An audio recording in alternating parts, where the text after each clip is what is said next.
So this is Berkin from Google, and this is a joint work with Suyog, Gupta, and several other collaborators within Google. Our talk is about accelerator-aware neural network design using AutoML. So as we all know, on-device machine learning provides us a privacy-preserving, always available, and responsive intelligence. And this is mainly enabled by hardware accelerators that are integrated in these on edge or mobile devices. But when we take a look at these machine learning accelerators, they actually have a very diverse set of programming models, compute capabilities, memory organizations.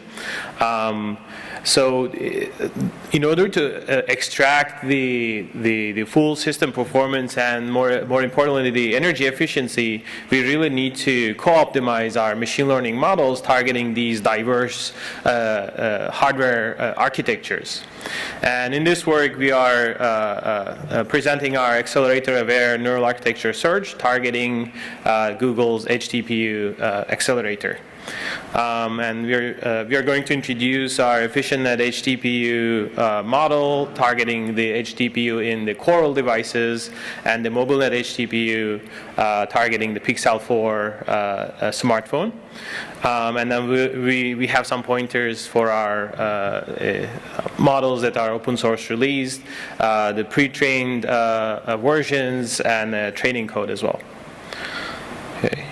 So first of all, HDPU is a high-performance, low-power ML inference accelerators for edge devices or mobile devices. It's already featured in several Google products, including Coral line of products that are more like embedded devices that can provide USB or PCIe attached interfaces, as well as it is featured in the Google Pixel 4 smartphone that's been released recently. So we are going to target the HDPU within these products. And we are following a neural architecture search methodology to tune our neural architectures for these target accelerators. And at a very high level, a neural architecture search consists of these three sort of key components. One of them is the controller that samples these neural architectures from a search space of all possibilities.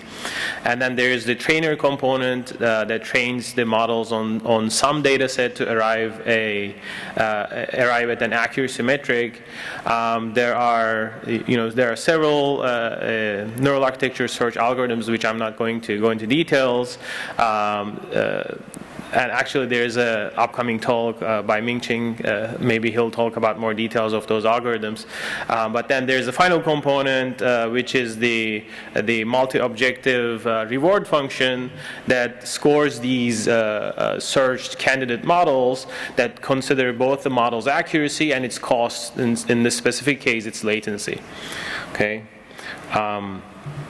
And to get the cost or the latency of these candidate models, we are following a performance modeling approach because we know that the number of max or the parameters is really not a good proxy to be able to evaluate the cost of these candidate models. It's not very good. It's not a representative cost to determine the latency of those models on the accelerators. So we are using a cycle-accurate simulator. And on this top right-hand side, we have our device time compared to the simulation time for a variety of models, and we observe that this is a very good proxy for the real device. It has a relatively fast turnaround time based on the model complexity. It can take few minutes, but then later we realized that for certain neural architecture search approaches, we need even a faster turnaround time to be able to evaluate the cost of these neural architectures, and that motivated us to build an analytical model. So that is based on a roofline modeling strategy with multiple sort of ceilings to capture the limitations in the hardware. So on the bottom right, we have the simulation estimations versus the analytical model estimation. So that also gives a good proxy for the search spaces that we analyze. And it is even faster, maybe in the order of like milliseconds. And we also build a latency estimation service to scale up the latency estimation problem so that the neural architecture search clients can actually query these services to get their cost estimations. So by using this neural architecture framework, a neural architecture search framework, we can come up with an optimized model, but the key to this is the search space engineering, right? So we start from a search space that is similar to like MNASnet, but then we introduce some basic blocks that are known to be efficient for our architecture, and also we remove some of the basic block candidates that are not friendly for our architecture. So here is one demonstration of that. Here on the left-hand side, we have the inverted bottleneck layer that uses the depth-wise convolutions. This is widely used in mobile nets. And then here's an alternative sort of basic block that we introduce in our search space. Actually, the candidate on the right-hand side has even more trainable parameters compared to the block on the left. But it turns out that that alternative blocks actually runs much, much faster.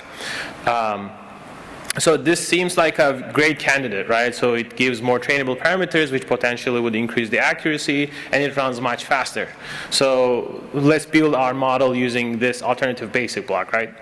But that is not really the case. It turns out that these benefits actually depend a lot on where these blocks appear in the model, their input-output tensor shapes, etc. Right? So here on this example, we have again the inverted bottleneck block on the left, but on the right-hand side, we again have our sort of fused alternative that uses full convolutions. But in this time, the runtime is worse than 2x compared to the block on the left-hand side.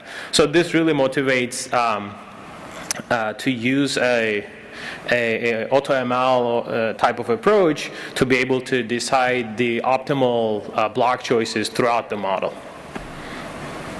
And actually, we have more examples like this in our paper. So putting it together, based on our search space, we do a neural architecture search, and then we arrive at some models. And here's one of our results, which we call EfficientNet HDPU, that runs 10x faster than ResNet 50 with even better accuracy on the Coral devices that has the HDPU in it. Here in this chart, we have the accuracy latency plot, and the models that we produce is highlighted with red. It improves the Pareto frontier compared to some of the alternative neural network architectures. And then another result is the MobileNet HDPU that gives us 75.6 top one accuracy, and it runs faster than MobileNet V3 on HDPU. Here, the same accuracy latency plot, the models that we produce highlighted with blue here, and it is again clearly improves the Pareto of accuracy latency trade-off when we run these models on HDPU. But there is actually no one-size-fits-all, right? So when we take these models and run it on the Pixel 4 CPU instead of the HDPU, we realize that the MobileNet V3 actually outperforms our model, which is really expected because MobileNet V3 is tuned for the CPU devices. So this kind of highlights the fact that these neural architectures need to be co-designed for the target architecture to extract the best performance out of the device. So that's all I have. Here are some pointers to our released models, and we also acknowledge contributions from several people in Google. I can take questions, and we also have a poster if you want to discuss more. Thanks.